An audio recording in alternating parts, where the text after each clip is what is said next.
సరే వాటి వల్ల కూడా చాలా సార్లు మీరు ఇబ్బంది పడుతూ ఉంటారు. కొంతమంది మిమ్మల్ని వాడుకుంటూ ఉంటారు. ఆ వాడుకునే విషయం మీకు చాలా కాలం తర్వాత గాని అర్థం కాదు. అయినా సరే మీరు వాళ్ళు వదలలేరనమాట. ఇలాంటి లక్షణాలు మీలో ఉంటాయి. మీకు స్వయం కృషి విపరీతంగా ఉంటుంది.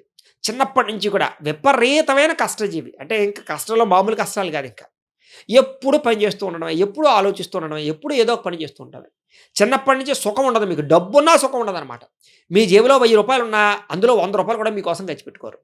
ఫ్యామిలీ కోసమో, లేకపోతే దాచడానికో, భవిష్యత్తు గురించో వ్యవహారం చేస్తారే తప్ప, దుబారా చేయాలని కానీ, డబ్బులు వేస్ట్ చేయాలి కానీ, ఇలాంటి ఆలోచనలు చాలా తక్కువగా ఉంటాయి. ఎందుకంటే, మీరు ఎంతో కష్టపడి పైకొచ్చారు కాబట్టి, ఆ డబ్బు విలువ, పని విలువ, జీవితం విలువ బాగా తెలుస్తుంది మీకు. తద్వారా ఏమిట్రా అంటే గనక కష్టజీవి అని చెప్పొచ్చు. కాకపోతే ఎప్పుడూ కష్టమే. ఓ 4 రోజులు ఏదో ప్రశాంతంగా ఉన్నారంటే మళ్ళీ ఒక నెల్లాళ్ళ పాటు మళ్ళీ ఏదో ఒక రకమైన సమస్య వస్తూ ఉంటుంది మీకు.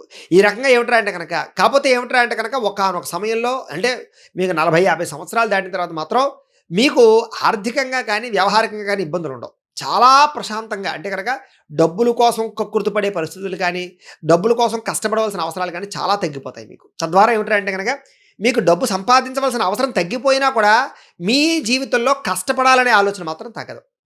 శరీరంతో ఎప్పుడు ఏదో పని చేస్తూ ఉంటారనమాట. అలాంటి లక్షణాలు మిమ్మల్ని చాలా గొప్ప స్థాయికి తీసుకెళ్తాయి.